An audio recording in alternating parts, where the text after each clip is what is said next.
سلام علیکم، حالتون چطوره؟ خوبین؟ من امروز اومدم با یه ویدیوی دیگه ولی متفاوت‌تر از ویدیوهای قبلی.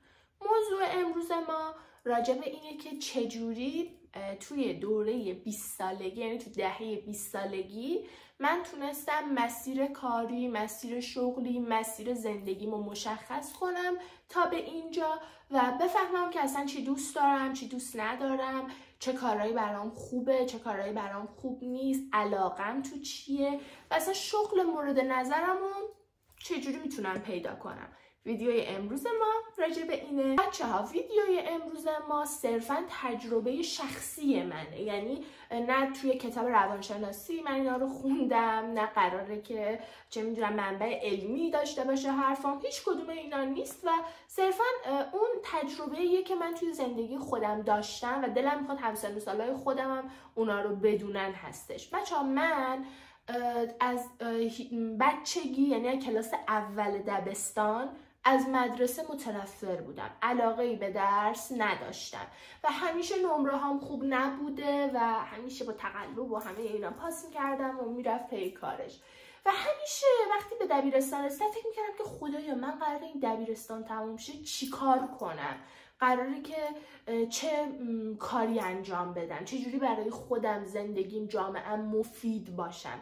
و واقعا معضل بزرگ من توی اون دوره که باعث حتی افسردگی منم شده بود این بود که من باید چیکار کنم. مدرسه هم که تموم شد، خب کلا این ژیگولی پیگولیایی که از من میبینین اون موقع خیلی بیشتر بود، یعنی من عاشق این بودم که تیپ‌های متفاوت و خاص بزنم، لباسای خفن بپوشم، تیپ‌های عجق وجق مثلا ماکسیمال این مدلی، دامن و لباس پوف پوفی و این کارهای این مدلی که فکر کنم همتون دیدین توی اینستا و جاهای دیگه.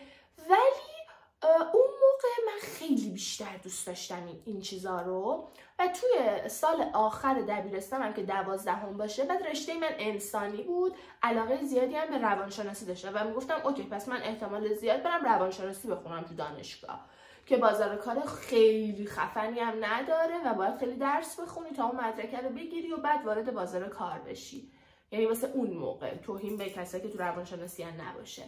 بعد من داشتم فکر میکردم که خب چیکار کنم. بعد دیدم خب من خیلی لباسای این مدلی رو دوست دارم، برم طراحی لباس بخونم و توی یه آموزشگاهی دوره‌هاشو ببینم و شروع کنم به کار. همین کارم کردم، یعنی گفتم که آقا من برم یه آموزشگاهی توی تهرانم بود، دقیقا یادم من از کرج با مترو یا اسنپ میرفتم تهران و اون کلاسی که دوره‌های طولانی هم داشت رو طی می‌کردم. چیه که صرفاً من علاقه به لباسای این مدلی دارم. بچه‌ها وقتی واردش شدم دیدم که اوه چقدر متفاوته. خیلی دوست داشتم و نسبتاً هم موفق بودم توی اون کارم، نه خیلی زیاد ولی خب بالاخره استارتش رو زدم. ولی دیدم چقدر متفاوته، یعنی تو باید الگوهای خیلی خفنی بکشی، بتونی الگوهای خیلی خوبی درست کنی، لباسای خیلی با پترنای مختلف رو بشناسی، یعنی یه دنیای فوق‌العاده بزرگ و گسترده که من صرفاً بدون آگاهی زیاد و بدون اینکه زیاد ازش سر در بیارم یهو رفتم توی اون کار و این خیلی خیلی به من ضرر زد. چرا؟ چون من اینطوری بودم که بابا دختر یه ذره تو پیگیری میکردی، یه ذره عمیق‌تر وارد این کاره میشدی، یه ذره عمیق‌تر پی اینو میگرفتی که این چیه، بعد میرفتی داخلش و سرمایه میذاشتی توی اون کار رو، حالا مثلا یه کاری توش انجام میدادی. چشم بسته که نباید میرفتی. چیه که تو صرفا دوست داشتی لباس این مدلی رو؟ نه همچین چیزی ما نداریم، نمیشه اصلا. و من خیلی اذیت شدم چون هی هم سعی داشتم به خودم بقبولونم که نه تو این کارو دوست داری، نه تو توش موفقی، نه تو توش استعداد داری، ولی خب واقعا نشدنی بود و سخت بود. حالا یه ذره بیشتر راجبش توضیح میدم بهتون. و بچه‌ها من رفتم دیدم که مثلا باید بچه‌ها من فهمیدم توی طراحی لباس که باید اگه قراره وارد شغلی بشی، اگه قراره وارد حرفه‌ای بشی، باید قبل از ورود به مرحله اینکه بری یاد بگیری زیر و بمشو در بیاری، یعنی بری به طور کامل از آدمایی که توی اون کار بودن، از درآمدی که اون کار داره، از مراحل کارش، از مرحله آموزشش، از مرحله تجربیش، همه اینا و چه بسا مراحل بیشتری رو بری تتاشو در بیاری و بعد بشین 2 تا 4 تا کنی که دوست داری یا نه. و اگه این کارا رو انجام بدی خب قاعدتا توی وقت، توی پول، توی سرمایه‌ای که داری برای فکرت و مالت و همه چیت میذاری خیلی بیشتر جلو میافتی و خیلی برات بهتره. من اون موقع این کارو نکردم ولی پشیمون نیستم. چرا؟ چون بچه‌ها در آن واحد که شما داری یه سری چیزا رو از دست میدی، در مقابل داری یه سری چیزا رو به دست میاری که نتیجهش میشه همین ویدیویی که من توضیح بدم از تجربیات خودم. یعنی یه سری تجربیات به دست میاری که خب ارزشش رو داره تقریبا، ولی خب چه بهتر که به جای اینکه خودتون رو تجربه کنی از یکی دیگه بشنوی و بعد بری سراغ اون کار تا اون چیزایی که طرف مقابل از دست داره تو از دست ندی. من الان که دارم فکر میکنم میبینم من ارتباط اجتماعیم توی بازار کار بودن، سر و کله زدن با بازاریا و 1000 تا چیز دیگه خیلی خیلی خیلی به نفعم شد یه سری جاها. یعنی 2 جا که سر من کلا گذاشتن پارچه گرون‌تر دادن، 2 جا که خیاط سرم کلا گذاشت، 2 جا که نمیدونم پارچه رو اشتباه خریدم، الگو رو اشتباه در آوردن برا من، الگو سازی بلد نبودم و این خودش بزرگترین ضربه به کار من بود برای من.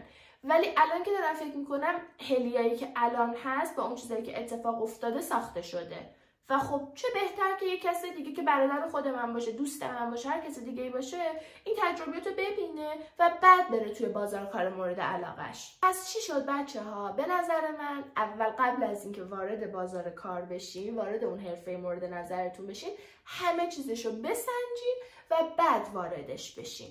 حالا اومدیم و شما همه چیزو سنجیدی و دوست داشتی و گفتی من میخوام مثلا جناب فلان چیزو حتما برم انجام بدم. خب ولی باز با این حال علاقه‌ای بهش نداری، میبینی که دوستش نداری، کار تو نیست. من کسی ازم میپرسید چرا طراحی لباس رو ول کردی، گفتم ببین مال من نیست، مال هلیای درونم نیست و کارش هم نمیتونم بکنم، نمیخوام به زور به خودم بقبولونم، دوستش ندارم اونقدری که باید. و الانم فرض کن شما توی همچین موقعیتی هستی. بچه‌ها هیچ اشکالی نداره، هیچ عیبی نداره، فدای یه تار موت. سرمایه گذاشتی، پولت رفته، زمانت رفته، وقتت رفته، فدای سرت. از یه کاری تو دهه 20 زندگی، چه بس اصلا دهه 30، تو هر دهه‌ای بیای بیرون و بری سراغ کاری که دوستش داری و کار توه، خیلی بیشتر به نفعت تا توی کاری به زور بمونی و جلوتر بری، اصلا بهترینم بشی ولی باز دوستش نداشته باشی. به نظر من این بدترین ظلم به خودمونه که میتونیم برای زندگیمون انجام بدیم. و ما چقدر زنده ایم که کل عمرمون تو کاری باشیم که دوستش نداریم. حالا ما چجوری میتونیم علاقمون رو پیدا کنیم؟ بچه‌ها ببینین همون داستان طراحی لباس که بهتون گفتم، چی شد که من رفتم توی اون کار، دیدم که خب من مثلا به لباس و فشن و مد علاقه دارم. خب حالا درسته مسیر اشتباه بود ولی یه کلیکی تو ذهنم ایجاد شد که یه نوری تو ذهنم روشن شد که آقا من فلان چیزو دوست دارم پس میتونم برم.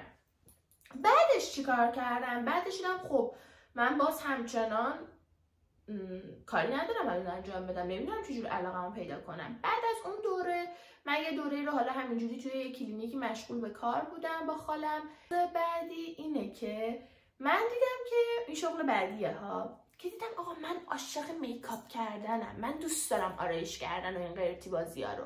پس یه چراغ دیگه تو ذهنم روشن شد که تو میتونی بری تو کار تولید محتوا رو که دوست داری، آرایش کردن که دوست داری، برو تو فروش آنلاین شاپ لوازم آرایشی، یعنی آنلاین شاپ، برو تو کار آنلاین شاپ لوازم آرایشی، چه بهتره برات و خیلی خوبه.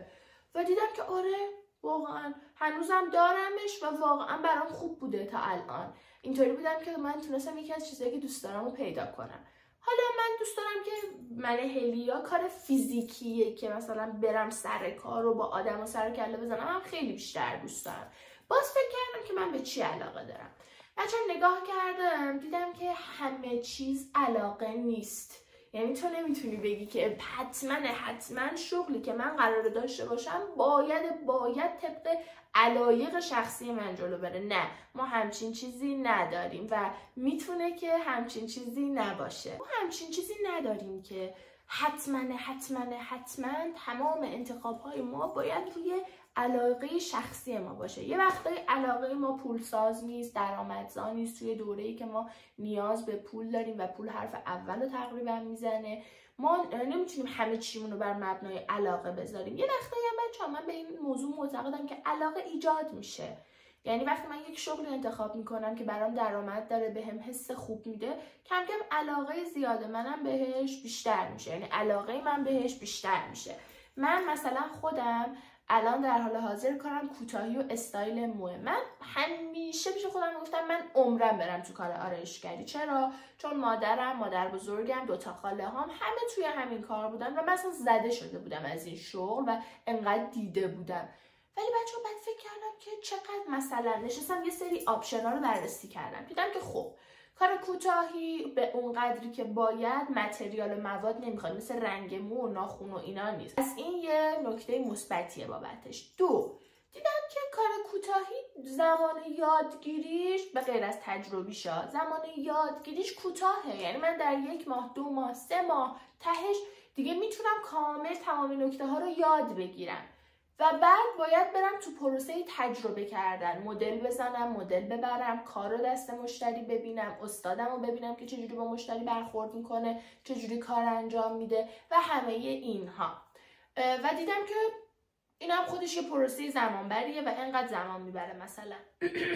بعد دیدم که چقدر من اون استایل کاریه رو دوست دارم. یعنی رفتم یه ذره کار کردم، من چقدر خوشم میاد مثلا ژیگولی کنم، بیام با مشتری‌ها حرف بزنم، چقدر فضای آرایشگاه رو من دوست دارم، چقدر ارتباط با خانوم‌ها رو من دوست دارم و دیدم تمام این نکته‌ها داره زیاد و زیادتر میشه و یه سرمایه‌ای رو گذاشتم، وسایلش رو خریدم، پول کلاس دادم و بچه‌ها میتونم بگم تا حالا شغلی نبوده که من انقدر دوستش داشته باشم، انقدر بهش علاقه داشته باشم. خیلی سختی داره، یه جاهایی واقعا کلافه کننده میشه کار برام، ناامید میشم، ولی در نهایت میدونم که این شغل رو دوست دارم. پس کاری که من کردم برای ورود به این شغل بررسی آیتمایی بود که من باید نگاه میکردم ببینم چقدر برام میصرفه و چقدر برام خوبه. من اول میخواستم برم توی کار موژه، توی لاین موژه و موژه کار بشم.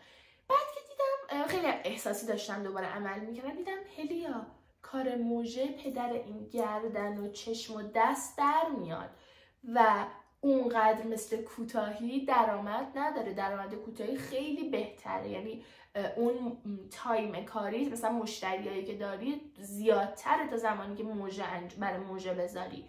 موژه رو تو 3-4 ساعت در بهترین حالت ممکن که دست تون باشه، واسه این مشتری زمان میذاری. کوتاهی 1 ساعت و نیم 2 ساعت زمان میذاری و یه نتیجه خیلی خوبی میبینی. و بچه دیدم دوباره یه نکته مثبت دیگه راجع به کوتاهی، دیدم که من توی کار کوتاهی در همه فصل‌ها مشتری خودم رو دارم و چی بهتر از این. پس من تمام این نکته‌ها رو در نظر گرفتم و رفتم سراغ این کار. و اینکه بچه‌ها یادتون باشه ما قرار نیست یک شغل انتخاب کنیم و تا ابد به همون شغل ادامه بدیم. نه، ما قراره تجربه کنیم. سن 20 تا 30 نظر شخصی من هلیا سن تجربه کردن، مهارت کسب کردنه. من مطمئنم کوتاهی آخرین چیزی نیست که یادش میگیرم. من قراره سفالگری یاد بگیرم، قراره کارهای مختلف رو تست کنم و توش به نحو احسن به خودم بقبولونم که این کار رو باید انجام بدم و قرار نیست آخرین شغل من باشه. و بچه ها من انقدر دوست دارم تجربه های مختلف و کارهای مختلف و چون به خودم میگم توی 30 تا 40 من دوست ندارم من هلیا یک راه درآمدی زیاد داشته باشم. این از این شاخه به اون شاخه پریدن متفاوته ها. من الان شغل اصلیم دیگه الان کوتاهی و استایل موه. ولی یک روزی اگه مثلا بگن کار کوتاهی و استایل اصلا کلا منهدم شده و دیگه قرار نیست هیچ کسی این کار رو انجام بده و شما هم حق نداری انجام بدی، من میگم من طراحی لباس یه ذره بلدم، آنلاین شاپ لوازم آرایشی دارم، میتونم ازش کسب درآمد کنم، توی کلینیک زمانی بودم یه ذره بلدم، من سفالگری هم بلدم و من فلان چیزم بلدم و اینا باعث میشه که شما تو ذهنتون ریز ریز چیزای مختلف و بلد باشین و بتونین ازش استفاده کنین. این ویدیو رو یه مقدار کوتاه گرفتم که شما هم به حوصلتون قد بده که تا آخر نگاهش کنید. اگه یه ذره تون صحبت کردم به خاطر هیجانم بابت ویدیو بود. اگه اذیت شدین معذرت میخوام ازتون و اینکه کلی دوستتون دارم و امیدوارم این ویدیو برای شما مفید بوده باشه. بوس بهتون.